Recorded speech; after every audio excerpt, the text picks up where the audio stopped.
প্রিয় শিক্ষার্থী, রাজশাহী কলেজ আয়োজিত উচ্চ মাধ্যমিক শ্রেণীর পরিসংখ্যান দ্বিতীয় পত্রের ক্লাসে স্বাগত জানাচ্ছি। আমি মোহাম্মদ মানিক হোসেন, প্রভাষক পরিসংখ্যান, রাজশাহী কলেজ, রাজশাহী। গত দিনে আমরা শুরু করেছিলাম সূচক সংখ্যা থেকে। সূচক সংখ্যার একটা দ্বিতীয় ক্লাস। সূচক সংখ্যা থেকে আমরা পড়াইছিলাম সূচক সংখ্যার প্রকারভেদ। আমরা প্রকারভেদ পড়াইতে যাই বলেছিলাম মূল্য সূচক সংখ্যা, পরিমাপ সূচক সংখ্যা এবং মূল্যমান সূচক সংখ্যা। তারপর থেকে আমরা ধারাবাহিকভাবে আলোচনা করতে যাচ্ছি। তারপরে আমরা শুরু করি। এখন আজকের প্রথম যে বিষয়টা নিয়ে আলোচনা করব সেটা হচ্ছে প্রকারভেদ, ভিত্তি বছরের প্রকারভেদ। ভিত্তি বছর, আমরা ভিত্তি বছর এবং চলতি বছরের কথা প্রথম ক্লাসে বলেছিলাম। তো ভিত্তি বছর এবং চলতি বছরের কোনো প্রকারভেদ না থাকলেও আমরা কয়েক প্রকার ভিত্তি বছর ব্যবহার করে থাকি। তো ভিত্তি বছরের তিনটা প্রকারভেদ আছে। তিনটা প্রকারভেদ হলো, প্রথম হচ্ছে স্থির ভিত্তি বছর, স্থির ভিত্তি বছর। 2 নম্বর হচ্ছে গড় ভিত্তি বছর। 3 নম্বর হচ্ছে শৃঙ্খলিত ভিত্তি বছর। এই তিনটা ভিত্তি বছরের প্রকারভেদকে আমরা 3 ভাগে ভাগ করতে পারি। একটা হচ্ছে স্থির ভিত্তি বছর, গড় ভিত্তি বছর এবং শৃঙ্খলিত ভিত্তি বছর। এখন স্থির ভিত্তি বছর কাকে বলবো? যখন কোনো ভিত্তি বছর সকল চলতি বছরের জন্য স্থির রাখা হয়, সকল চলতি বছরের জন্য যখন ভিত্তি বছর স্থির রাখা হয় তখন তাকে বলা হবে স্থির ভিত্তি বছর। গড় ভিত্তি বছর, গড় ভিত্তি বছরটা হচ্ছে কয়েক বছরের গড় মূল্য বা ব্যবহৃত দ্রব্যের গড় পরিমাণকে ভিত্তি বছর যখন ধরা হবে তখন বলা হবে গড় ভিত্তি বছর। শৃঙ্খলিত ভিত্তি বছর, শৃঙ্খলিত ভিত্তি বছর একটি নির্দিষ্ট বছরকে ভিত্তি বছর না ধরে, একটি নির্দিষ্ট বছরকে ভিত্তি বছর না ধরে যে বছরের সূচক সংখ্যা নির্ণয় করা হবে তার পূর্বের বছরকে ভিত্তি বছর ধরা হয়। অর্থাৎ যে বছরে ভিত্তি বছর নির্ণয় করা হবে তার এক্স্যাক্টলি পূর্বের বছরকে যদি ভিত্তি বছর ধরা হয় তাহলে পরে সেটাকে বলা হবে শৃঙ্খলিত ভিত্তি বছর। এই ভিত্তি বছর 3টা প্রকারভেদ ছিল, স্থির ভিত্তি বছর, 2 নম্বর গড় ভিত্তি বছর এবং 3 নম্বর শৃঙ্খলিত ভিত্তি বছর। এবং তাদের কাকে কি বলা হবে সেটা বলা হলো। এখন আমরা যে সূচক সংখ্যা নির্ণয় করব, এই সূচক সংখ্যা নির্ণয়ের কিছু সমস্যা আছে। এই সূচক সংখ্যা নির্ণয় করতে কিছু সমস্যার উদ্ভব হবে বা সমস্যার সম্মুখীন হতে হবে। সেইগুলো নিয়ে এখন একটু আলোচনা করা যাক।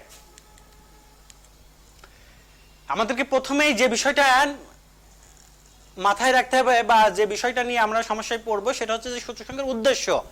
কি উদ্দেশ্যে আমরা সূচক সংখ্যা নির্ণয় করতে চাই? যে উদ্দেশ্যে আমরা সূচক সংখ্যা নির্ণয় করতে চাই সেটার উদ্দেশ্য সুস্পষ্ট হতে হবে। যদি সুস্পষ্ট উদ্দেশ্যের সঠিক ব্যাখ্যা দেওয়ার প্রয়োজন আছে।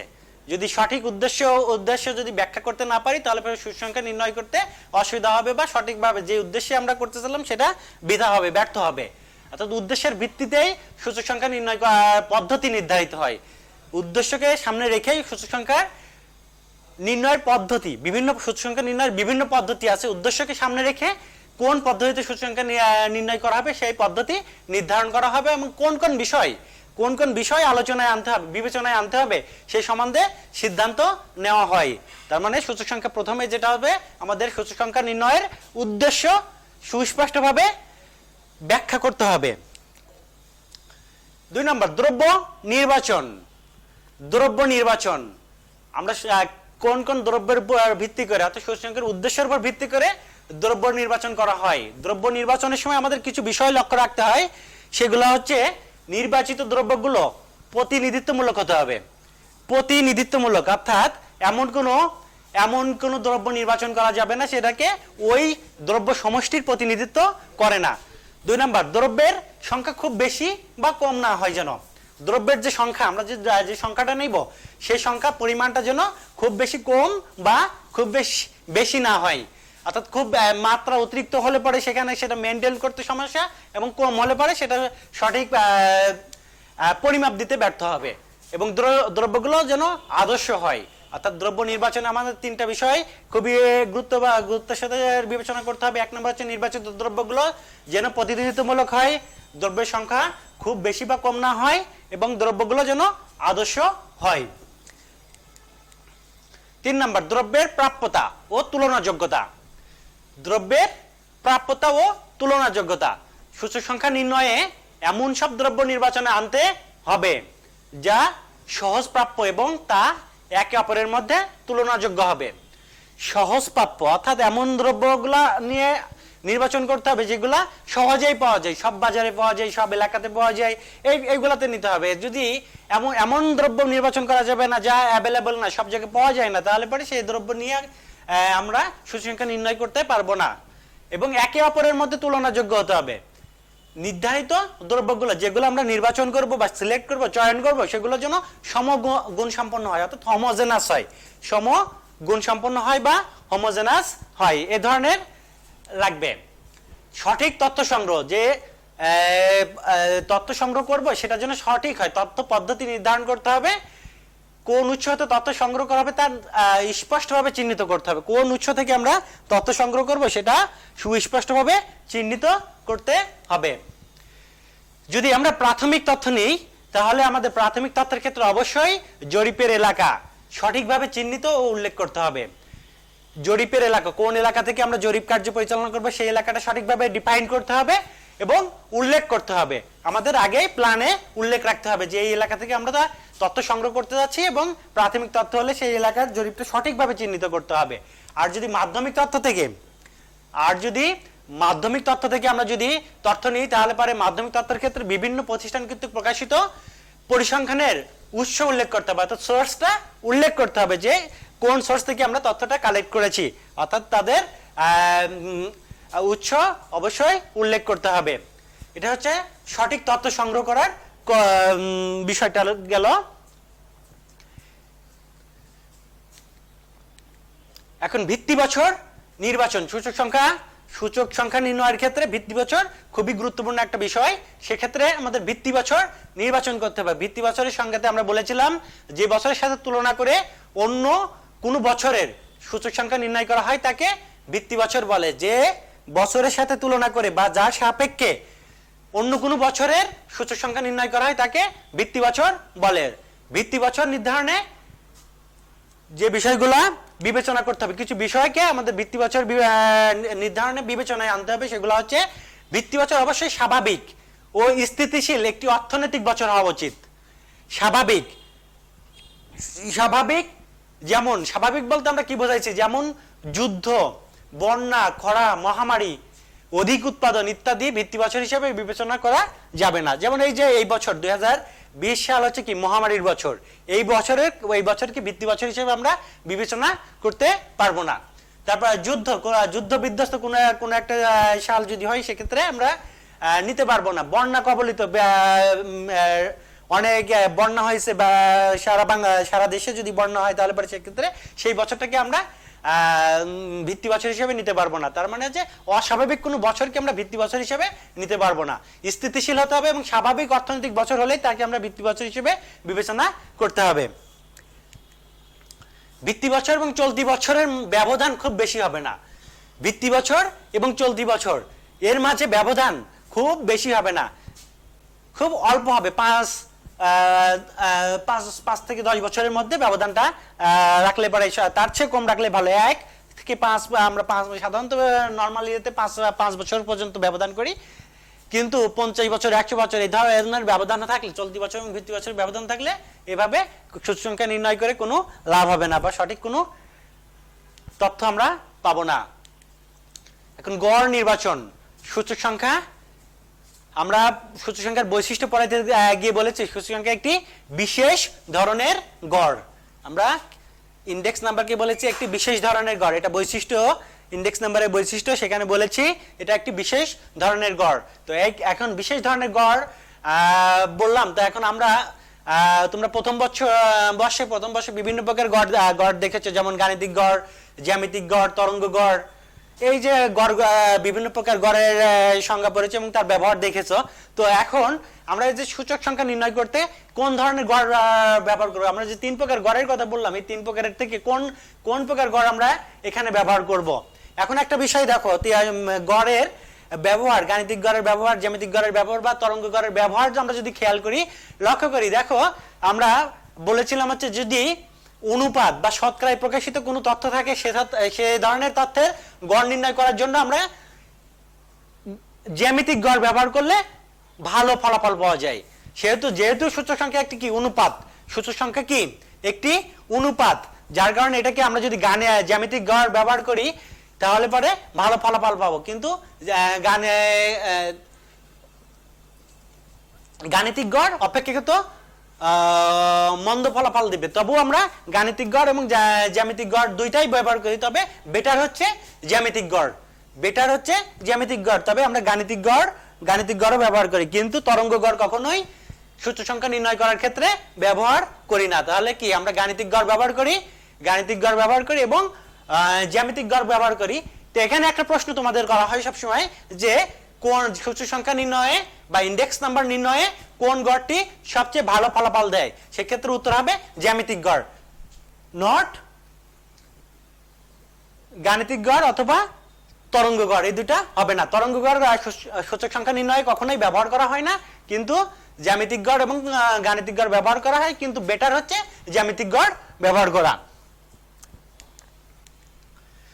মূল্য নির্ধারণ করা, আমরা যে বিভিন্ন দ্রব্য নিব এই দ্রব্যের মূল্য নির্ধারণ করতে হবে। একই দ্রব্যের বিভিন্ন মূল্য হয়ে থাকে, একই দ্রব্যের বিভিন্ন মূল্য হয়ে থাকে, এক দোকান থেকে অন্য দোকানে দাম কি ডিফার করে, ভেরি করে। এর জন্য দ্রব্য সময়ের মূল্য নির্ধারণে বিশ্বস্ত, স্থায়ী এবং গুরুত্বপূর্ণ স্থানে অবস্থিত বাণিজ্যিক প্রতিষ্ঠানের সহায়তা নিতে হবে। যেখানে নির্দিষ্ট দ্রব্য পর্যাপ্ত পরিমাণে বিক্রি হয়, এরকম কোন বিশ্বস্ত, স্থায়ী এবং গুরুত্বপূর্ণ স্থানটা হবে যে গুরুত্বপূর্ণ, শহরের গুরুত্বপূর্ণ স্থানকে বাছাই করতে হবে, এবং স্থায়ী প্রতিষ্ঠান, কোন ফটকা প্রতিষ্ঠান বা প্রতিষ্ঠান থেকে নিলে পরে খুব একটা ভালো মানে কি মূল্যটা সঠিকভাবে নির্ধারণ করতে পারবো না, এবং বিশ্বস্ত হতে হবে, এবং ওই এমন একটা প্রতিষ্ঠান বিবেচনায় নিতে হবে যেখানে ওই পণ্যটা প্রচুর পরিমাণে বিক্রি হয়। তাহলে পরে আমরা মূল্য নির্ধারণের জন্য কয়েকটা বিষয় আমরা এখানে খেয়াল করলাম। একটা যে মূল্য নির্ধারণের জন্য যে দ্রব্য সময়ের মূল্য নির্ধারণে বিশ্বস্ত, স্থায়ী এবং গুরুত্বপূর্ণ স্থানে অবস্থিত বাণিজ্যিক প্রতিষ্ঠানের সহায়তা নিতে হবে। ভার বা গুরুত্ব নির্বাচন, সূচক সংখ্যা নির্ণয়ে সমস্ত দ্রব্য সামগ্রীর গুরুত্ব সমান নয়, সূচক সংখ্যা নির্ণয়ে সমস্ত দ্রব্য সামগ্রীর গুরুত্ব সমান নয়। দ্রব্যগুলোর ব্যবহারের পরিমাণ ও চাহিদার ভিত্তিতে তাদের নিজ নিজ প্রাধান্য অনুযায়ী গুরুত্ব প্রদান করা উচিত। দ্রব্যগুলোর গুরুত্ব অনুযায়ী ভার আরোপিত গড় নির্ণয় করা প্রয়োজন। ভার আরোপিত গড়, তোমাদেরকে আমরা বিভিন্ন প্রকার গড়ের কথা বলেছি, গাণিতিক গড়, জ্যামিতিক গড়, তরঙ্গ গড়, এবং তার সাথে আরো একটা গড় শিখেছি যেটা ওয়েটেড এভারেজ বা ভার আরোপিত বা গুরুত্ব আরোপিত গাণিতিক গড়। তো আমরা এই যে সূচক সংখ্যা নির্ণয় করার ক্ষেত্রে আমরা যেটা ব্যবহার করি সেটা হচ্ছে ভার আরোপিত গাণিতিক গড় বা ওয়েটেড এভারেজ আমরা তোমাদের ব্যবহার করে থাকি। তো সাধারণত ভার আবার দুই প্রকার প্রদান করা যায়। ভার প্রদান করার পদ্ধতি হচ্ছে দুইটা। আমরা গুরুত্ব বা ভার নির্বাচন করব, এটা দুই ভাবে প্রদান করা যায়। ভার আরোপিত সমষ্টি পদ্ধতি, একটা পদ্ধতি হচ্ছে ভার আরোপিত সমষ্টি পদ্ধতি, অর্থাৎ দ্রব্যের পরিমাণ বা মূল্যকে ভার হিসেবে ধরা হয়, যেখানে দ্রব্যের পরিমাণ বা মূল্যকে ভার হিসেবে ধরা হয়। আর দুই নম্বর পদ্ধতি হচ্ছে আপেক্ষিক মূল্যমানের ভার আরোপিত গড় পদ্ধতি। আপেক্ষিক মূল্যমানের ভার আরোপিত গড় পদ্ধতি। তাহলে আমরা পদ্ধতি ভার আরোপের দুইটা পদ্ধতির কথা জানলাম। সেটা একটা হচ্ছে ভার আরোপিত সমষ্টি পদ্ধতি, দুই নাম্বার আপেক্ষিক মূল্যমানের ভার আরোপিত গড় পদ্ধতি। এখন সূচক সংখ্যার যথাযথ সূত্র নির্বাচন করতে হবে। সূচক সংখ্যা নির্ণয় করতে হলে পরে সূচক সংখ্যার একাধিক সূত্র আছে, সূচক সংখ্যা নির্ণয়ের একাধিক সূত্র আছে। প্রাপ্ত তথ্যের প্রকৃতি ও সূচক সংখ্যা নির্ণয়ের উদ্দেশ্য ও অন্যান্য অবস্থা পরীক্ষা করে অভিজ্ঞতার আলোকে সূচক সংখ্যা নির্ণয়ের জন্য সূত্র নির্বাচন করা উচিত।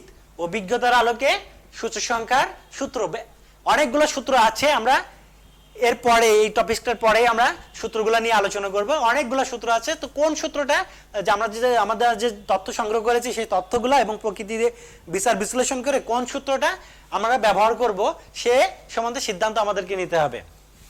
সেটাকে বলা হচ্ছে যথাযথ সূত্র নির্বাচন। এই ছিল হচ্ছে সূচক সংখ্যা নির্ণয়ের সমস্যাবলী। যে যে সমস্যার সম্মুখীন হওয়া যেত সম্ভাব্য সকল সমস্যা নিয়ে আলোচনা করা হলো। এই সমস্যাগুলা থাকলে পরে মানে বিবেচনা নিয়ে নেওয়া হলে পরে আমরা একটা সঠিকভাবে সুন্দরভাবে সূচক সংখ্যা নির্ণয় করতে পারবো। এখন সূচক সংখ্যা নির্ণয়ের পদ্ধতি আমরা একটু আগেই বললাম, সূচক সংখ্যার একাধিক সূত্র আছে বা একাধিক পদ্ধতি আছে। তো এই পদ্ধতিগুলো আমরা কি কি পদ্ধতি আছে সেই পদ্ধতিগুলো আস্তে আস্তে আলোচনা করতে চাই। এখন টপিকসটা হচ্ছে সূচক সংখ্যা নির্ণয়ের পদ্ধতি। সূচক সংখ্যা নির্ণয়ের অর্থাৎ মূল্য সূচক সংখ্যা এবং পরিমাণ সূচক সংখ্যা নির্ণয়ের বিভিন্ন প্রকার পদ্ধতিগুলো প্রধানত দুই ভাগে ভাগ করা যায়। মূল্য সূচক সংখ্যা এবং পরিমাপ সূচক সংখ্যা প্রধানত কয় ভাগে? দুই ভাগে ভাগ করা যায়। প্রধানত দুই ভাগে ভাগ করা যায়। এক হচ্ছে ভারহীন সূচক সংখ্যা আনওয়েটেড ইন্ডিসেস এবং দুই নাম্বার হচ্ছে ভারযুক্ত সূচক সংখ্যা ওয়েটেড ইন্ডিসেস। তাহলে পরে প্রধানত কয় ভাগে ভাগ করা যায়? দুই ভাগে। সেই দুই ভাগ হল কি? ভারহীন সূচক সংখ্যা এবং ভারযুক্ত সূচক সংখ্যা।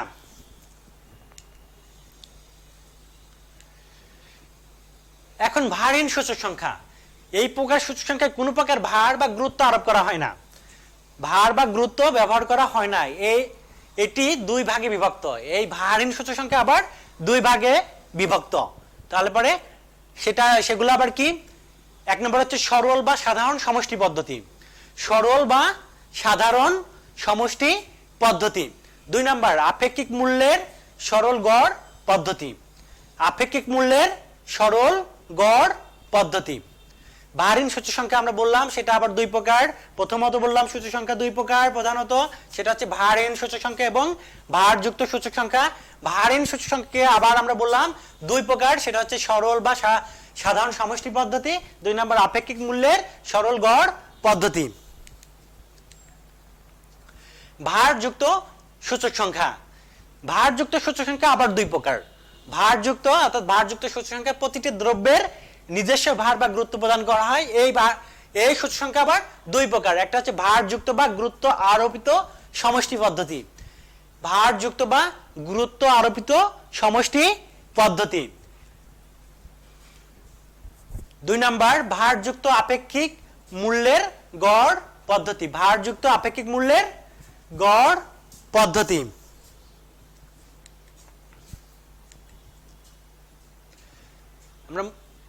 এখন আমরা সরল বা সাধারণ সমষ্টি পদ্ধতি সম্বন্ধে আলোচনা করব, কিন্তু এটা হচ্ছে মূল্য সূচক সংখ্যার জন্য। আমরা বলেছি মূল্য সূচক সংখ্যা এবং পরিমাণ সূচক সংখ্যা। তো আমরা প্রথমে মূল্য সূচক সংখ্যার জন্য এই পদ্ধতিগুলো দেখব, তারপর পরিমাণ সূচক সংখ্যার জন্য আবার আলাদা করে এই পদ্ধতিগুলো দেখব। তো মূল্য সূচক সংখ্যার জন্য সরল বা সাধারণ সমষ্টি পদ্ধতি। এই পদ্ধতিতে চলতি বছরের বিভিন্ন পণ্যের মূল্যের যোগফলকে, বিভিন্ন পণ্যের মূল্যের যোগফলকে ভিত্তি বছরের অনুরূপ পণ্য সামগ্রীর মূল্যের যোগফল দ্বারা ভাগ করে প্রাপ্ত অনুপাতকে শতকরায় প্রকাশ করে মূল্য সূচক সংখ্যা নির্ণয় করা হয়। আমরা একটু লিখে দেখি।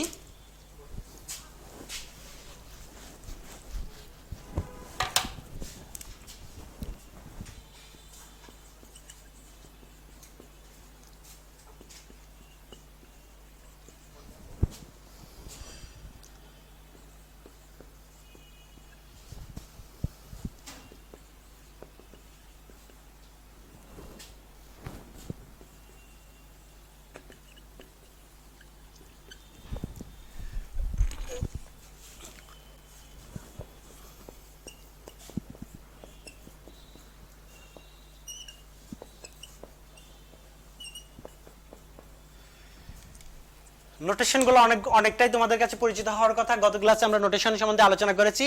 P naught N, P naught N অর্থাৎ ভিত্তি বছরের সাপেক্ষে চলতি বছরের মূল্য সূচক সংখ্যা। পি হচ্ছে প্রাইস থেকে এসেছে পি, মূল্য সূচক সংখ্যা প্রাইস ইন্ডেক্স নাম্বার থেকে পি এসেছে। ও হচ্ছে নট, এই নটটা হচ্ছে আমরা পেয়েছি ভিত্তি বছরকে নট দিয়ে প্রকাশ করি, চলতি বছরকে এন দিয়ে প্রকাশ করি। আমরা চলতি বছরকে এন দিয়ে প্রকাশ করি, জিরো বা নটকে আমরা ভিত্তি বছরের জন্য ব্যবহার করি। তাহলে ভিত্তি বছরের সাপেক্ষে চলতি বছরের মূল্য সূচক সংখ্যা সমান হবে কি? Summation P N. Summation P N মানে কি? চলতি বছরের পণ্যের মূল্যের যোগফল, চলতি বছরের পণ্যের মূল্যের যোগফল, সামেশন, অর্থাৎ এখানে সামেশন আছে মানে যোগফল, চলতি বছরের পণ্যের মূল্যের যোগফল ডিভাইডেড বাই ভিত্তি বছরের অনুরূপ পণ্য। কোন পণ্য? অন্য পণ্য হলে হবে না, এখানে যে যে পণ্যগুলোর মূল্যের যোগফল করা হয়েছে ঠিক তো অনুরূপ পণ্যের মূল্যের যোগফল হচ্ছে ভিত্তি বছরের অনুরূপ পণ্যের যোগফল হবে। ঠিক আছে, এখানে বিষয়টা একটু খেয়াল করো। এখন আমরা চলতি বছরে চাল আর ডালের মূল্য নিলাম, কিন্তু ভিত্তি বছরে যাই আবার কি চাল আর আটার মূল্য নিলাম, তাহলে কিন্তু হবে না, অনুরূপ হতে হবে। চলতি বছরের জন্য যে যে পণ্যগুলোর মূল্যের যোগফল নিয়েছি, ঠিক ভিত্তি বছরে অনুরূপ পণ্যের মূল্যের যোগফল নিতে হবে। যোগফল নিলে তাদের এটা হলো অনুপাত, তাকে যদি আমরা 100 দিয়ে গুণ করি তাহলে পরে আমরা পেয়ে যাব মূল্য সূচক সংখ্যার জন্য সাধারণ সমষ্টি পদ্ধতি, সরল বা সাধারণ সমষ্টি পদ্ধতিতে সূচক সংখ্যা। এটা খুবই সাধারণ, অর্থাৎ সিম্পল অনুপাত আর কি। ভিত্তি বছরের চলতি বছরের অনুপাত এবং ভিত্তি বছরের অনুপাতকে 100 দিয়ে আমরা আগেই বলেছি, সূচক সংখ্যাকে আমরা সবসময় 100 দিয়ে গুণ করি। সূচক সংখ্যার অনুপাতকে আমরা কি করি? 100 দিয়ে গুণ করি, কিন্তু কোনো ক্ষেত্রেই শতকরা চিহ্ন ব্যবহার করি না। কোনো ক্ষেত্রেই কিন্তু শতকরা চিহ্ন ব্যবহার করি না। এখানে শতকরা চিহ্ন আমরা ব্যবহার করব না। সূচক সংখ্যা আমরা অনুপাতে প্রকাশ করব, 100 দিয়ে গুণও করব, কিন্তু 100 দিয়ে গুণ করার সত্ত্বেও কিন্তু শতকরা চিহ্ন ব্যবহার করব না। এটা হচ্ছে সূচক সংখ্যার একটা বৈশিষ্ট্য ছিল। তো মূল্য সূচক সংখ্যার জন্য সরল বা সাধারণ সমষ্টি পদ্ধতি নিয়ে আমরা আলোচনা করলাম, কথা বললাম। এখানে পিএন সম্বন্ধে আমরা বলেছি, এটা চলতি বছরের মূল্য, পি নট হচ্ছে ভিত্তি বছরের মূল্য, পি নট এন হচ্ছে ভিত্তি বছরের সাপেক্ষে চলতি বছরের মূল্য সূচক সংখ্যা।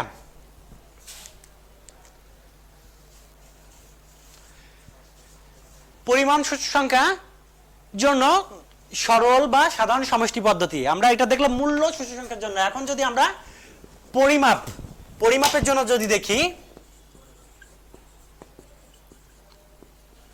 পরিমাপ সূচক সংখ্যার জন্য সরল বা সাধারণ সমষ্টি পদ্ধতি। পরিমাপ সূচক সংখ্যার জন্য যদি আমরা এটা করতে চাই, তাহলে পরে আমাদের এখানে একই রকম, শুধু আগে ছিল মূল্যের জন্য পি ছিল, এখন পরিমাপ হচ্ছে কোয়ান্টিটির কিউ আসবে, summation Q N divided by summation Q naught into 100। আর এখানে আছে পির বদলে কিউ হবে, Q naught N equal to summation Q N divided by summation Q naught into 100। এটাই হচ্ছে পরিমাপ সূচক সংখ্যার জন্য সরল বা সাধারণ সমষ্টি পদ্ধতি। একই কথা, এখানে বর্ণনা একই রকম। চলতি বছরের পরিমাণের যোগফলকে ভিত্তি বছরের অনুরূপ পণ্য সামগ্রীর পরিমাপের যোগফল দ্বারা ভাগ করলে পরে যা পাবো, তাকে যদি আমরা 100 দিয়ে গুণ করি তাহলেই পাবো আমরা কিউ নট এন, অর্থাৎ পরিমাপ সূচক সংখ্যা।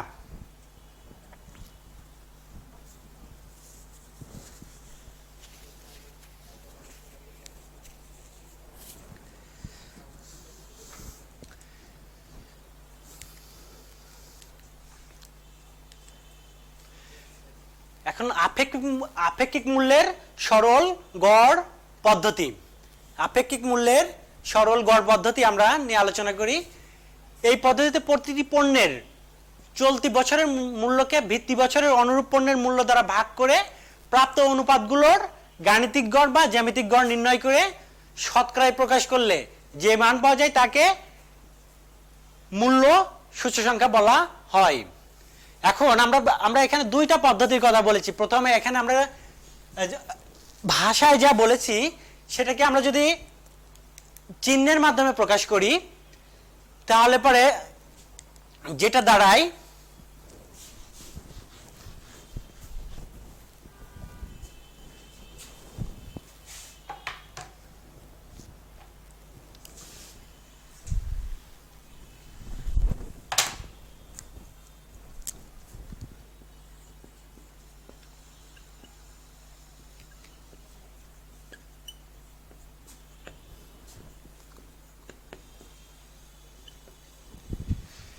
আপেক্ষিক মূল্যের সরল গড় পদ্ধতি। সরল গড় পদ্ধতি। তো এই পদ্ধতিতে আমরা যে কাজটা আমাদেরকে করতে হবে, এই পদ্ধতিতে সরল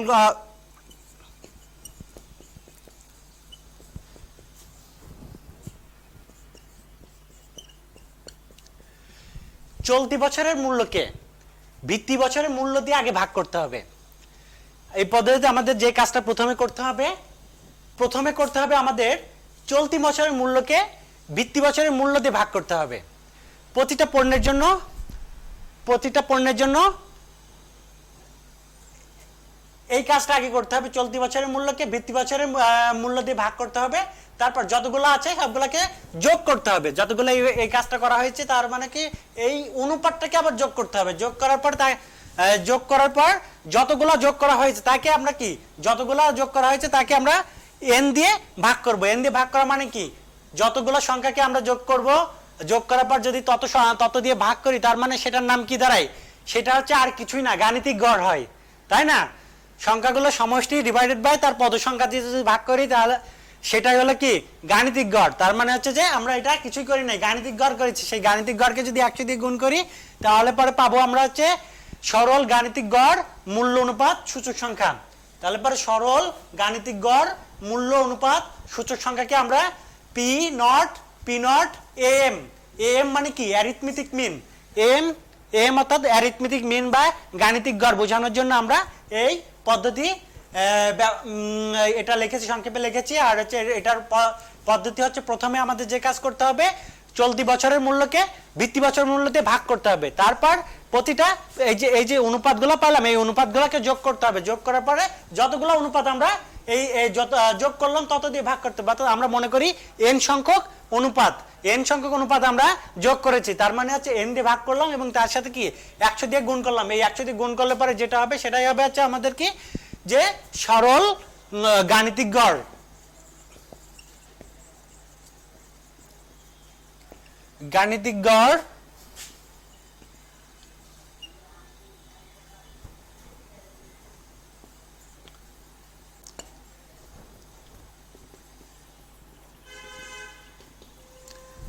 সরল গাণিতিক গড় মূল্য অনুপাত সূচক সংখ্যা হবে তাহলে পরে p naught n am equal to summation pn divided by p naught divided by n into 100। তাহলে পরে আমরা যে সূচক সংখ্যাটা পেলাম এটা হচ্ছে সরল গাণিতিক গড়। এটা আপেক্ষিক মূল্যের সরল গড় পদ্ধতি দুই ভাবে করা যায়, একটা হচ্ছে গাণিতিক গড় পদ্ধতিতে আর একটা হচ্ছে জ্যামিতিক গড় পদ্ধতিতে। একটা গাণিতিক গড় পদ্ধতি আর একটা কি জ্যামিতিক গড় পদ্ধতি। তাহলে পরে গাণিতিক গড় এবং জ্যামিতিক গড় পদ্ধতি আমরা এই সূত্রটা দেখলাম, উপরের সূত্রটা দেখলাম হচ্ছে গাণিতিক গড়ের জন্য আমরা এটা দেখলাম। তাহলে পরে যদি এই সূত্রটা যদি আমরা এই আপেক্ষিক মূল্যের সরল গড় পদ্ধতির জন্য আমরা জ্যামিতিক গড় মূল্য অনুপাত দেখতে পারি, সেটা কি হবে এখানে তাহলে আমরা লিখি জ্যামিতিক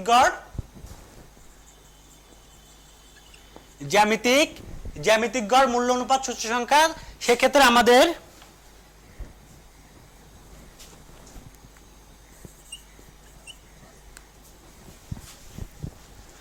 সূত্র দ্রাব্যের জ্যামিতিক গড়ের সূত্র অনুযায়ী আমরা জানি product of P naught N Q not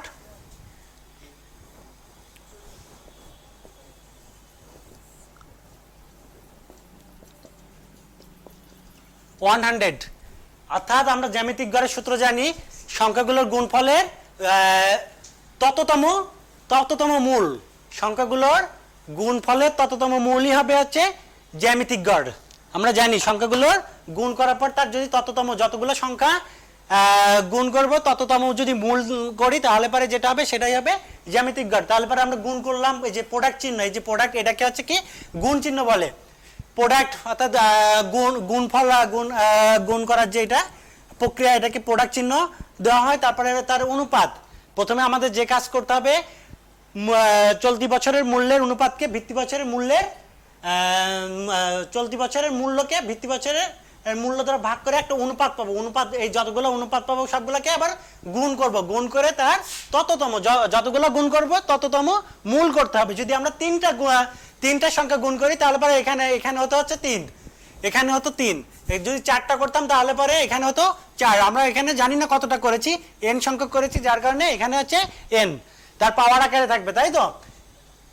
এই হচ্ছে সরল জ্যামিতিক গড় মূল্য অনুপাত সূচক সংখ্যা। সরল জ্যামিতিক গড় মূল্য অনুপাত সূচক সংখ্যার যে পদ্ধতি, দুইটা পদ্ধতিতে আমরা করতে পারি, একটা গাণিতিক গড় পদ্ধতিতে আর একটা হচ্ছে জ্যামিতিক গড় পদ্ধতিতে। দুইটা সূত্র আমরা এখানে দেখালাম।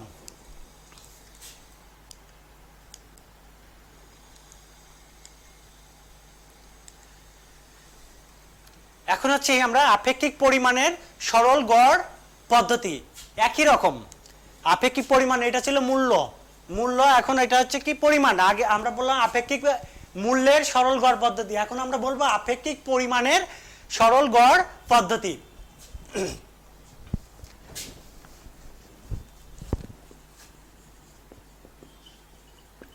আপেক্ষিক পরিমাণের সরল গড় পদ্ধতি।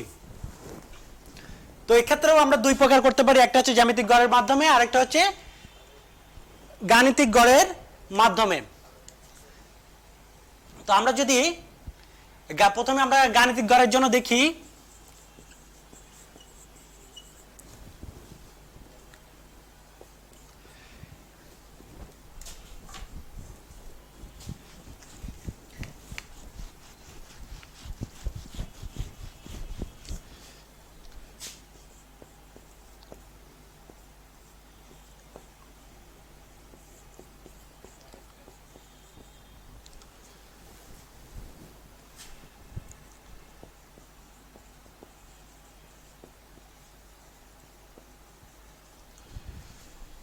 সরল গাণিতিক গড় পরিমাপ অনুপাত সূচক সংখ্যা।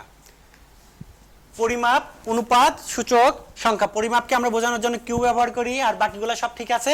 এখন এই পদ্ধতির মূল বিষয়টা, এখানে বর্ণনা যেটা আছে, বর্ণনাটার মূল বিষয়টা হচ্ছে যে আমরা চলতি বছরের পরিমাণকে ভিত্তি বছরের পরিমাণ দ্বারা ভাগ করব।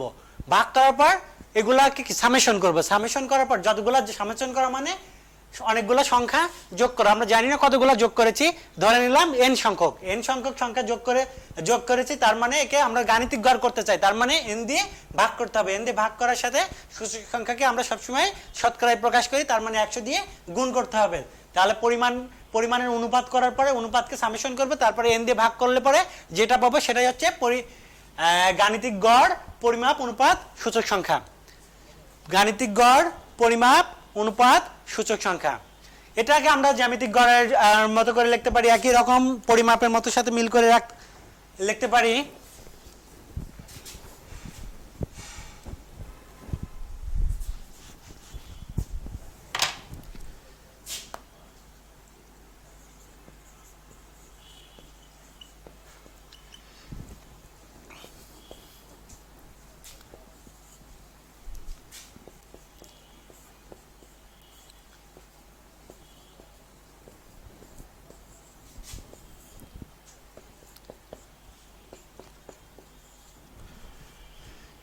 এখানে একই কথা, আমরা অনুপাত করব, অনুপাতগুলোকে গুণ করে তার তততম মূল করব।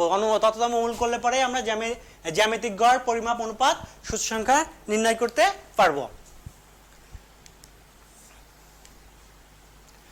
এখানে নোটেশনগুলোর পরিচয় তোমরা সবই জানো। কিউ নট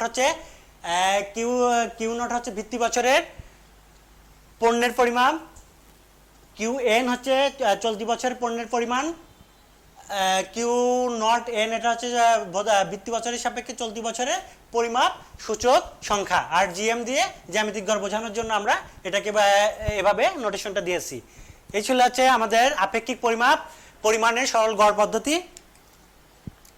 এখন আমরা দেখব ভারযুক্ত সমষ্টি পদ্ধতিতে মূল্য সূচক সংখ্যা নির্ণয় করব ভারযুক্ত সমষ্টি পদ্ধতিতে। এক্ষেত্রে প্রত্যেক পণ্যের প্রয়োজনীয় ভার আরোপ করে সূচক সংখ্যা নির্ণয় করা হয়। ভারযুক্ত পদ্ধতিতে প্রত্যেক পণ্যের প্রয়োজনীয় ভার আরোপ করে সূচক সংখ্যা নির্ণয় করা হয়। সাধারণত ভিত্তি বছরের বা চলতি বছরের প্রতিটি পণ্যদ্রব্যের উৎপাদনের, বিক্রয়ের বা ভোগের পরিমাণকে অথবা অন্য কোনো যুক্তিযুক্ত পরিমাণকে, যেমন কয়েক বছরের পরিমাণের গড়কে ভার হিসেবে ধরা হয়। কোন একটি পণ্যের ভিত্তি বছর ও চলতি বছরের মূল্য যথাক্রমে, আমরা ধরি কোন একটি পণ্যের ভিত্তি বছরের মূল্য পি নট এবং চলতি বছরের মূল্য কিউএন পিএন এবং উক্ত পণ্যের জন্য নির্বাচিত ভার ডাব্লু অর্থাৎ ওয়েট থেকে ডাব্লু হলে তাহলে ওই পণ্যের মূল্য সূচক সংখ্যা হবে, ওই পণ্যের মূল্য সূচক সংখ্যা হবে তাহলে কি হবে,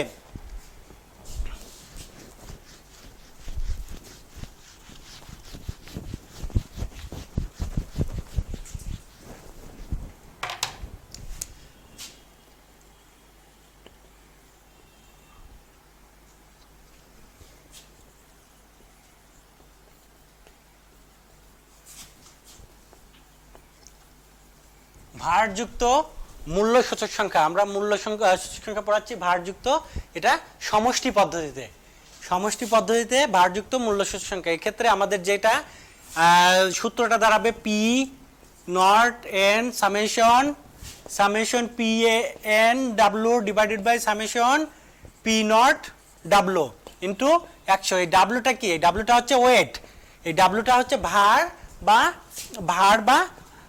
ওয়েট। আমরা ভারযুক্ত এর আগে এই সূত্রটা আমরা লিখেছিলাম যখন ওয়েট ছিল না, তখন সেটা ছিল সাধারণ সমষ্টি পদ্ধতি, সেটা ছিল সাধারণ সমষ্টি পদ্ধতি। যখন এই ভার ছিল না সেটা ছিল সাধারণ সমষ্টি পদ্ধতি। কিন্তু প্রতিটা পণ্যের সাথে যখন তার ভার অ্যাপ্রোপ্রিয়েট ভার বা ওয়েট প্রদান করব, ওয়েট প্রদান করে যদি সূচক সংখ্যা নির্ণয় করি, সেই সূচক সংখ্যা হবে ভারযুক্ত সূচক সংখ্যা। যদি মূল্যের জন্য নির্ণয় করি তাহলে সেটা হবে মূল্য ভারযুক্ত মূল্য সূচক সংখ্যা। সেটা যদি সাধারণ সমষ্টি পদ্ধতিতে নির্ণয় করি তাহলে পরে হবে সেটা ভারযুক্ত সমষ্টি পদ্ধতিতে মূল্য সূচক সংখ্যা। আমরা এটা করেছি শুধুমাত্র কি সমষ্টি পদ্ধতিতে, ভারযুক্ত সমষ্টি পদ্ধতিতে মূল্য সূচক সংখ্যা নির্ণয় করলাম। এখানে প্রতি ক্ষেত্রে তার উপযুক্ত ভার প্রদান করতে হবে। আর পি এন এবং পি নট এগুলো আমাদের জানা প্রতি আগের মতোই। এই হলো পণ্যে ভারযুক্ত অ্যাপ্রোপ্রিয়েট ভার প্রদান করে আমরা এখানে এই ভারটা কিভাবে নিতে পারি। এই ভারটা চলতি বছরের পণ্যের পরিমাণ হতে পারে, ভিত্তি বছরের পণ্যের পরিমাণ হতে পারে। যখন মূল্য সূচক সংখ্যা নির্ণয় করবো, এই ভারটা হবে তার পরিমাণ, তার পরিমাপটাই হবে তার হচ্ছে কি দ্রব্যের উৎপাদনের পরিমাণ হতে পারে, বিক্রয়ের পরিমাণ হতে পারে, ভোগের পরিমাণ হতে পারে, অথবা কোনো যুক্তিযুক্ত পরিমাণ হতে পারে। সেই পরিমাণকে আমরা যখন মূল্য সূচক সংখ্যা নির্ণয় করব তার ভার হিসেবে পরিমাণকে ব্যবহার করব। আবার যখন পরিমাপ সূচক সংখ্যা নির্ণয় করব তখন তার ভার হিসেবে তার মূল্যকে ব্যবহার করব। ভিত্তি বছরের মূল্য হতে পারে, চলতি বছরের মূল্য হতে পারে। আবার ভিত্তি বছরের এবং চলতি বছরে তাদের বিভিন্ন গড় হতে পারে, কয়েক বছরের গড় হতে পারে। তো বিভিন্ন পদ্ধতিতে আমরা ভার প্রয়োগ করতে পারি। এখন ভার যুক্ত সমষ্টি পদ্ধতির কয়েকটা প্রকার, বিভিন্ন পরিসংখ্যানবিদ ভার প্রদানের ভিন্নতার সাপেক্ষে মূল্য সূচক সংখ্যার ভিন্ন ভিন্ন সূত্র প্রদান করেছেন। বিভিন্ন পরিসংখ্যানবিদ ভার প্রদানের ভিন্নতার সাপেক্ষে ভিন্ন ভিন্ন সূত্র প্রদান করেছেন। আমরা কিছু প্রধান সূত্র নিয়ে আলোচনা করতে চাই। এক নম্বর যেটা প্রথম, সেটা হচ্ছে ল্যাসপিয়ার্সের মূল্য সূচক সংখ্যা। ল্যাসপিয়ার্সের মূল্য সূচক সংখ্যা।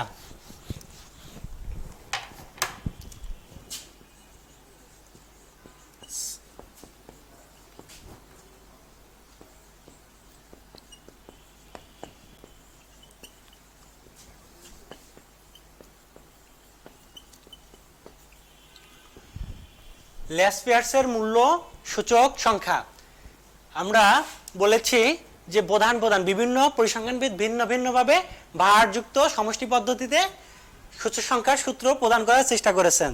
তো তাদের মধ্যে প্রধান যে সূত্রগুলো আছে সেই সূত্র নিয়ে আলোচনা করব। এক নম্বরে আমরা বলছি ল্যাসপিয়ার্স ভিত্তি বছরের পণ্যের পরিমাণকে, ভিত্তি বছরের পণ্যকে আমরা কি দিয়ে প্রকাশ করি? ভিত্তি বছরের পণ্য হচ্ছে কিউ নট, ভিত্তি বছরের পণ্য হচ্ছে কিউ আর হচ্ছে নট। ভিত্তি বছরকে আমরা নট দিয়ে প্রকাশ করি, তার মানে হচ্ছে ভিত্তি বছরের পণ্য হচ্ছে কিউ নট ভার হিসেবে গণ্য করে।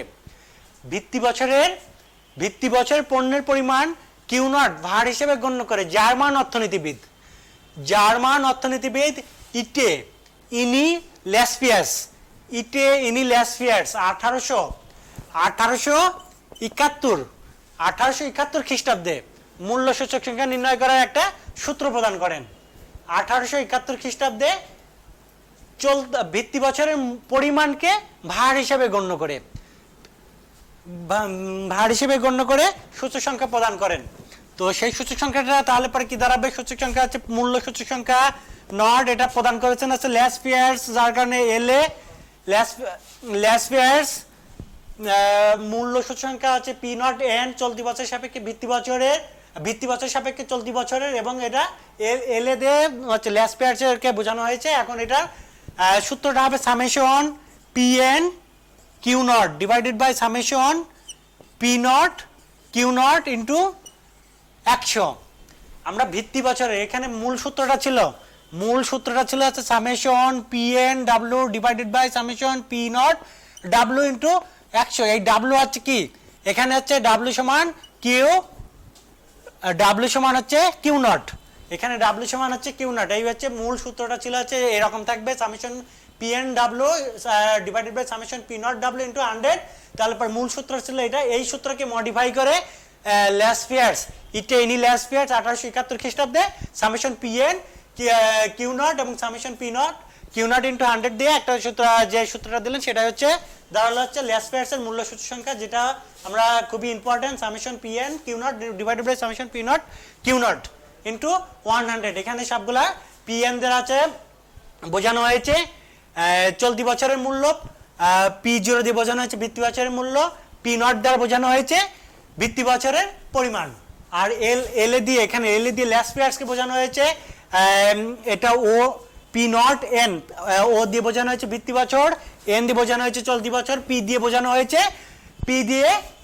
প্রাইস, পি দিয়ে প্রাইস। এটা ল্যাস ফেয়ার্সের এল এসেছে ল্যাস ফেয়ার্স থেকে, ও নট হচ্ছে ভিত্তি বছর, এন হচ্ছে চলতি বছর।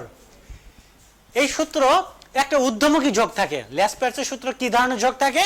ঊর্ধ্বমুখী। তোমরা জানো তোমাদের পরীক্ষা সিস্টেম দুই পদ্ধতি, একটা আছে সিকিউ আর একটা আছে এমসিকিউ। তো এমসিকিউতে যদি আমাদের এই ধরনের প্রশ্ন আসতে পারে ল্যাস ফেয়ার্সের সূত্রে কোন ধরনের যোগ থাকে বা কোন ধরনের প্রবণতা থাকে, তাহলে পরে ল্যাস ফেয়ার্সের সূত্রে ঊর্ধ্বমুখী যোগ বা ঊর্ধ্বমুখী প্রবণতা থাকে। তাহলে পরে আর ল্যাস ফেয়ার্সের সূত্রে ভার হিসেবে ব্যবহার করা হয়েছে ভিত্তি বছরের পরিমাণ। তাহলে পরে আমাদের যদি এমসিকিউ পরীক্ষায় আসে যে ল্যাস ফেয়ার্সের সূত্রে ভার হিসেবে কি ব্যবহার করায়, তাহলে পরে আমাদেরকে সেটা উত্তর হবে যে ভিত্তি বছরের পরিমাণ। ভিত্তি বছরের পরিমাণ, অর্থাৎ আমরা সবসময় ডিনট করি বা সূচিত করি কিউ নট দিয়ে, ভিত্তি বছরের পরিমাণকে কিউ নট দ্বারা সূচিত করি, যার কারণে আমরা ওয়েট হিসেবে কিউ নট প্রতি ক্ষেত্রে গুণ করেছি। আর এই সূত্রে একটা ঊর্ধ্বমুখী প্রবণতা থাকে।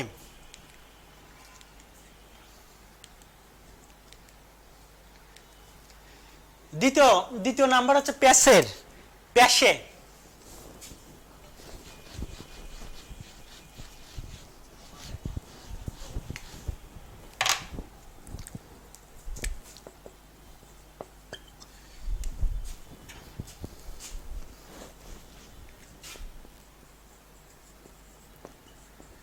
প্যাশের মূল্য সূচক সংখ্যা। প্যাশের মূল্য সূচক সংখ্যা যদি আমরা নির্ণয় করতে চাই, তাহলে পরে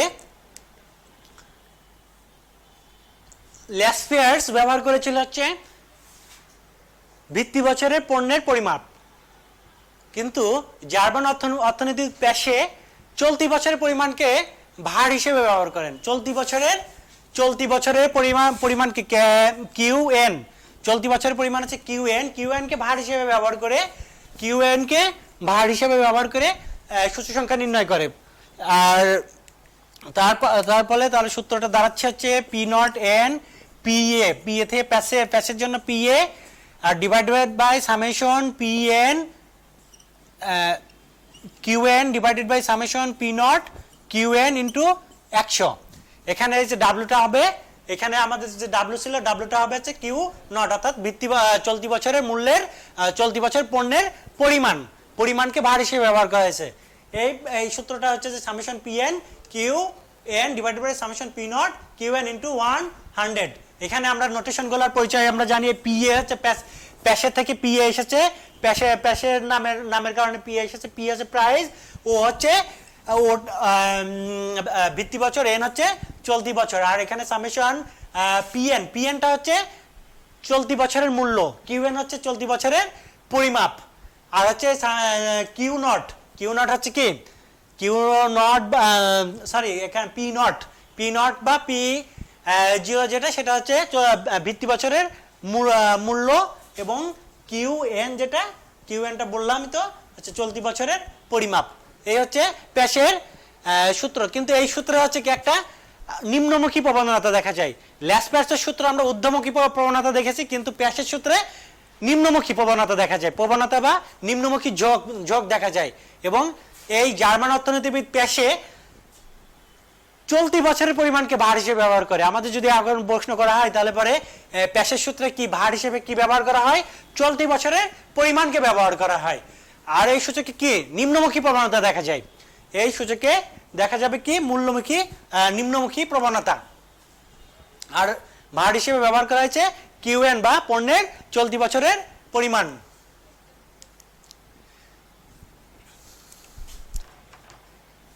এখন আমরা দেখি আরেকজন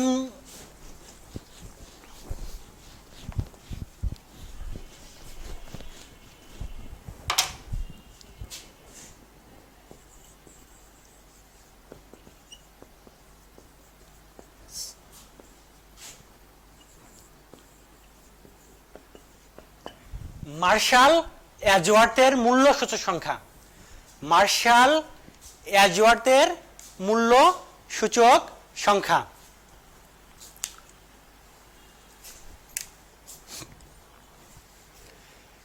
অর্থনীতিবিদ মার্শাল ও অ্যাজওয়ার্থ দুইজন অর্থনীতিবিদ একসাথে হয়ে একটি সূত্র প্রদান সূচক সংখ্যা নির্ণয়ের সূত্র প্রদান করেছেন, যেটা মার্শাল অ্যাজওয়ার্থ সূত্র নামে পরিচিত। যারা যে কাজটা করেছেন, এনারা যে কাজটা করেছেন ভিত্তি বছর এবং চলতি বছরের পরিমাণ, ভিত্তি বছর এবং চলতি বছরের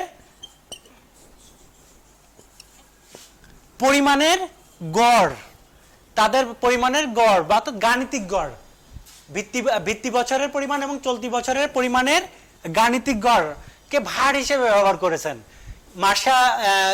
ল্যাসপ্যাশ শুধুমাত্র ভিত্তি বছরের পরিমাণকে ব্যবহার করেছিলেন, প্যাশে শুধুমাত্র চলতি বছরের পরিমাণকে ব্যবহার করেছেন। কিন্তু এই মার্শাল এবং অ্যাজওয়ার্থ এরা দুজন মিলে কি করেছেন? এই চলতি বছরের পরিমাণ এবং ভিত্তি বছরের পরিমাণের গাণিতিক গড় ভার হিসেবে ব্যবহার করে সূচক সংখ্যা নির্ণয়ের জন্য সূত্র প্রদান করেন।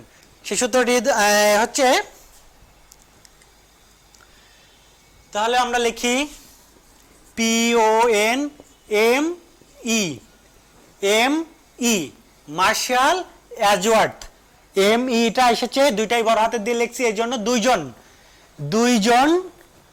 দুইজন অর্থনীতিবিদ মিলে এই সূত্রটা প্রদান করেছেন, যাতে তাদের নামের প্রতি শ্রদ্ধা রেখে সম্মান রেখে দুইজনের নামে এখানে ME Marshall Edgeworth equal to divided by summation PN into Q0 plus QN divided by 2 divided by summation P0 into Q0 into QN divided by 2 into 100।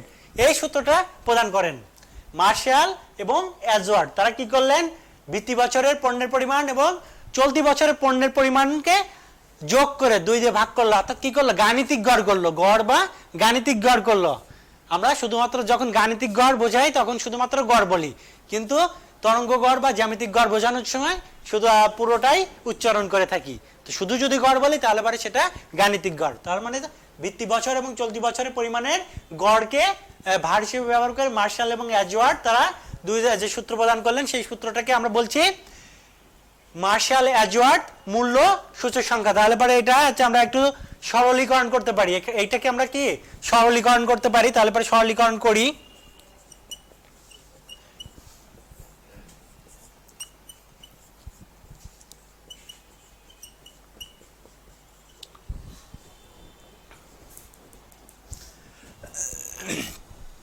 তাহলে পরে আমরা এটা গুণ করে দিই, এখান থেকে আমরা এটাকে আরো একটু সরলীকরণ করতে পারি। Summation PN Q0 plus summation PN QN divided by summation P0 Q0 plus summation P0 QN into 100। এটাই হচ্ছে মার্শাল অ্যাজওয়ার্থের মূল্য সূচক সংখ্যা। মার্শাল অ্যাজওয়ার্থের মূল্য সূচক সংখ্যা।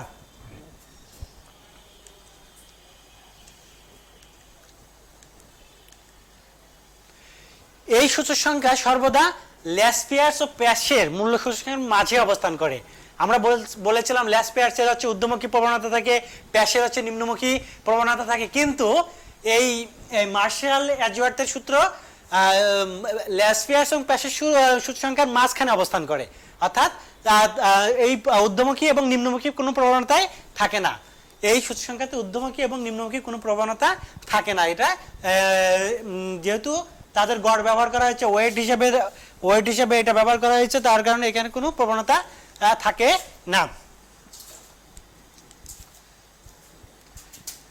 এখন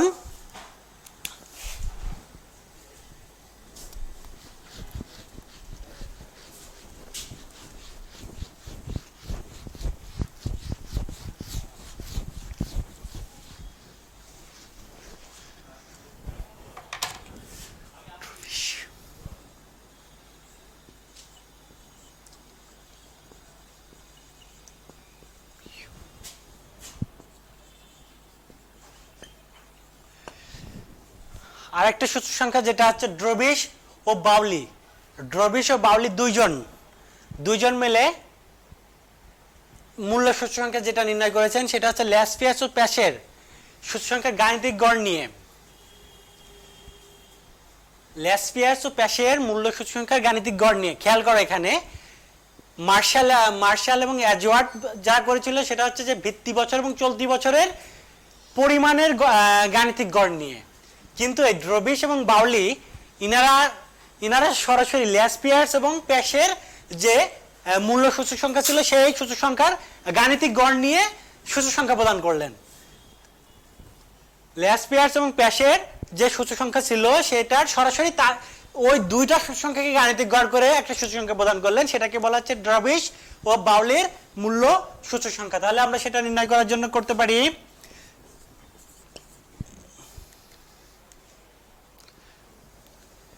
ডি হচ্ছে ড্রবিশ, বি হচ্ছে বাউলি এর মূল্য সূচক সংখ্যা। এখন ওনারা কি করলেন, লেস পেয়ার্স এর মূল্য সূচক সংখ্যা, লেস পেয়ার্স এর হচ্ছে P naught N L A plus প্যাশেরটা হচ্ছে P naught N P A. এদেরকে কি করলে, এদের সরাসরি এদের সূচক সংখ্যার গাণিতিক গড়, এদের সূচক সংখ্যার গাণিতিক গড় নিয়ে সূচক সংখ্যা নির্ণয় করলো কে, আচ্ছা ড্রবিশ এবং বাউলি। ড্রবিশ এবং বাউলি এখন আপনার এই সূত্রগুলা মান বসাই, তাহলে পরে কি দাঁড়ায়, প্যাশের সূত্র প্রথমে বসাই, তাহলে প্যাশের সূত্র ছিল P N Q naught divided by summation P naught Q naught plus Paasche কি ছিল, এটা আমরা প্রথমে লেস প্যাশেরটা বসালাম, এখন প্যাশেরটা বসাই। প্যাশে হচ্ছে summation P N Q N divided by summation P naught Q N.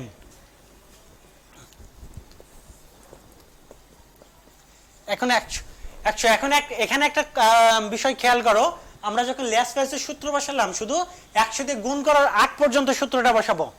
100 দিয়ে গুণ করার আগে আমরা যে পর্যন্ত থাকবে সেইটুকু বসাবো, সূত্রের মূল ফর্মটুকু, শুধু শতকরায় প্রকাশিত না করে লেস পেয়ার্স এবং প্যাশে, এবং তাদেরকে কি করব, তাদেরকে হচ্ছে যোগ করে 2 দিয়ে ভাগ করার কথা আমরা নিচে না লিখে এখানে গুণ আকারে লিখলাম, ভাগটাকে গুণ আকারে এখানে লিখলাম, তাই তো, কোনো সমস্যা নেই, তাই না, হাফ আকারে। এটা অর্থাৎ এটা গাণিতিক গড় হলো, অর্থাৎ লেস পেয়ার্স এবং প্যাশের মূল্য সূচক সংখ্যার গাণিতিক গড়, মূল্য সূচক সংখ্যা প্রাইস ইন্ডেক্স নাম্বার এর গাণিতিক গড়, অ্যারিথমেটিক মিন করে পরে যে গড় পাবো, যে সূচক সংখ্যা পাবো, ইন্ডেক্স নাম্বার পাবো, সেটাই হবে হচ্ছে ড্রবিশ এবং বাউলির মূল্য সূচক সংখ্যা।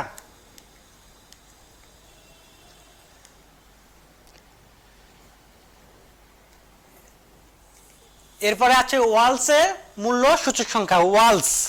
ওয়ালসের মূল্য সূচক সংখ্যাটা আমরা বের করে দেখি।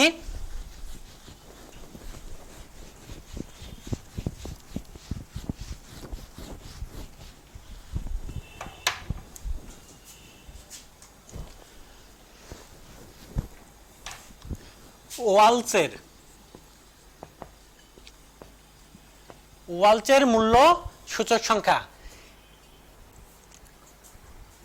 ইনি যেটা করছেন পণ্যের ভিত্তি বছর এবং চলতি বছরের পরিমাণ, চলতি বছরের হচ্ছে পরিমাণ হচ্ছে কিউ এবং ভিত্তি বছরের পরিমাণ হচ্ছে কিউ এন এবং কিউ নট।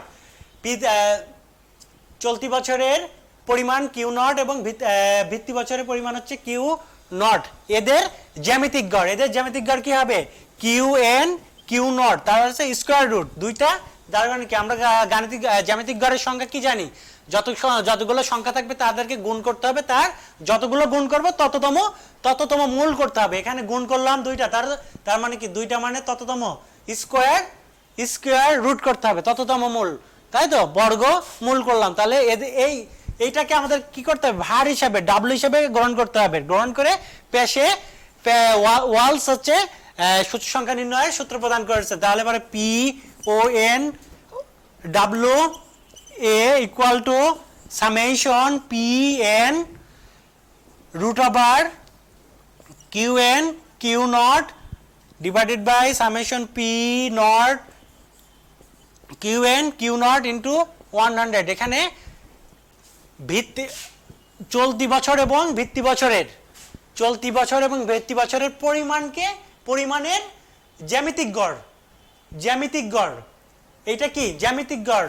দুইটা জ্যামিতিক গড়ের সংখ্যা আমরা একটু আগে বললাম, যতগুলো সংখ্যা গুণ করব তার তততম মূল করলে পরে যেটা হবে সেটাই হবে জ্যামিতিক গড়। যেহেতু আমরা এখানে দুইটা সংখ্যা গুণ করেছি, কিউ এন এবং কিউ নট, এই দুইটা গুণ করেছি, তার মূল হবে কি স্কোয়ার রুট হবে। তততম মূল বলতে দুইটা যেহেতু, তাহলে স্কোয়ার রুট হবে। স্কোয়ার রুটটা এখন এটা হলো হচ্ছে তার চলতি বছর এবং ভিত্তি বছরের পরিমাণের জ্যামিতিক গড়। এটাকে আমরা ভার হিসেবে যদি গ্রহণ করি তাহলে ভার হিসেবে উপরেও গুণ করব, নিচেও গুণ করব, এবং 100 দিয়ে গুণ করলে যেটা হবে সেটাই হবে ওয়ালচের মূল্য সূচক সংখ্যা। সেটাই হবে ওয়ালচের মূল্য সূচক সংখ্যা। এখন আসি ফিশারের মূল্য সূচক সংখ্যা। মোস্ট ইম্পর্টেন্ট সূচক সংখ্যা হচ্ছে ফিশারের মূল্য সূচক সংখ্যা।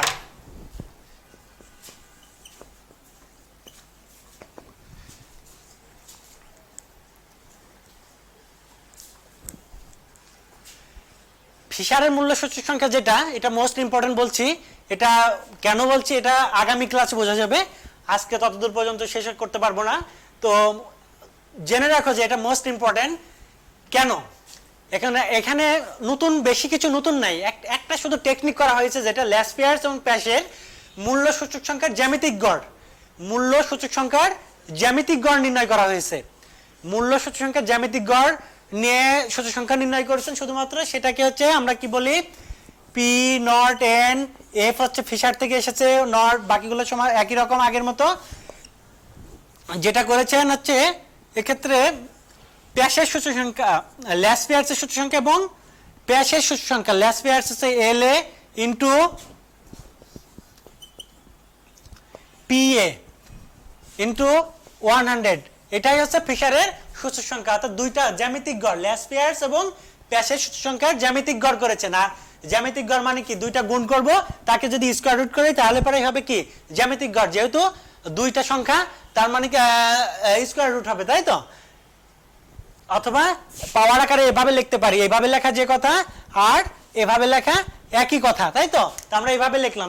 এখন আমরা ল্যাসপিয়ার্স এবং প্যাশের সূত্রগুলো এখানে বসাই দিলে যেটা পাওয়া যায়, summation P N Q naught divided by summation P naught Q naught into summation প্যাশের। এখন প্যাশের সূত্র লিখবো P N Q N divided by summation P naught Q N into 100। এই হচ্ছে ফিশারের সূচক সংখ্যা। ল্যাসপিয়ার্স এবং প্যাশের মূল্য সূচক সংখ্যার জ্যামিতিক গড়ের সমান হবে হচ্ছে ফিশারের সূচক সংখ্যা। অধ্যাপক আর এ ফিশার, যাকে আমরা পরিসংখ্যানের জনক বলে থাকি, অধ্যাপক আর এ ফিশার, তিনি এই সূত্রটা প্রদান করেছেন, সূচক সংখ্যা নির্ণয়ের জন্য এই সূত্রটা প্রদান করেছেন। লাস্ট ওয়ান, কেলির মূল্য সূচক সংখ্যা।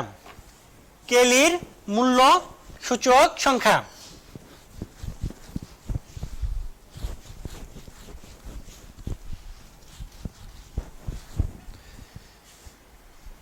একটি বিশেষ বছরের পরিমাণকে বা কয়েক বছরের পণ্যের পরিমাণের গাণিতিক গড় বা জ্যামিতিক গড়কে ভার হিসেবে ব্যবহার করে কেলি মূল্য সূচক সংখ্যা নির্ণয়ের সূত্র প্রদান করেন। কয়েক বছরের পরিমাণ অথবা কয়েক বছরের পণ্যের বিশেষ বছর অথবা কয়েক বছর, বিশেষ কোনো একটা বছর, ইচ্ছামতো কোনো একটা বছর হতে পারে, অথবা কয়েক বছরের পরিমাণের গাণিতিক গড় অথবা জ্যামিতিক গড়, যে কোনো একটা ভার হিসেবে ব্যবহার করে এই সূত্র প্রদান করেন। সেটাকে বলা হচ্ছে P naught N K, Kelly থেকে কে এসেছে, আর সেটা হচ্ছে summation P N Q summation P naught Q into 100। পরিমাণ এটা কোন বছরের বলা হয়েছে সেটা বলা হয় নাই, যার কারণে এখানে কিউ দিয়ে কিউর সাথে এনও নাই নটও নাই। এটা কোন বছরে বলা হয়েছে, এটা বিশেষ একটা বছর, যিনি এই সূচক সংখ্যা নির্ণয় করবেন তার ইচ্ছা মতো এটা সে নির্ণয় করতে পারবেন, যার কারণে এটা কয়েক বছর গড় হতে পারে, অথবা কোনো একটা স্পেসিফিক বছরকে সে বিশেষ চয়েসফুল বছর একটা নিতে পারে। তো সেটা হচ্ছে এই কিউ। তাহলে আর বাকিগুলার একই বিষয়। এই হচ্ছে কি কেলির মূল্য সূচক সংখ্যা, এটা হচ্ছে কেলির মূল্য সূচক সংখ্যা। এরই মাধ্যমে আমরা বলেছিলাম কয়েকজন প্রধান অর্থনীতিবিদ বা পরিসংখ্যানবিদের সূচক সংখ্যা নিয়ে আলোচনা করব, ভারযুক্ত মূল্য সূচক সংখ্যা নিয়ে আলোচনা করব। তো এই ছিল এই কয়েকজন প্রধান পরিসংখ্যানবিদ এবং অর্থনীতিবিদদের প্রদত্ত মূল্য সূচক সংখ্যা নিয়ে আলোচনা করলাম। এর পরবর্তী ক্লাসে আমরা আলোচনা করব পরিমাপ সূচক সংখ্যা। এই যে অর্থনীতিবিদগুলার মূল্য সূচক সংখ্যা প্রদান করেছেন, তারাই আবার পরিমাপ সূচক সংখ্যা প্রদান করেছেন, তারাই আবার কি তার করসপন্ডিং পরিমাপ সূচক সংখ্যা প্রদান করেছেন। আমরা সেটা নিয়ে পরবর্তী ক্লাসে আলোচনা করব। এই আশাবাদ ব্যক্ত রেখে আমরা এখানেই শেষ করতে যাচ্ছি। তোমরা সে পর্যন্ত ভালো থেকো। আসসালামু আলাইকুম, আল্লাহ হাফেজ।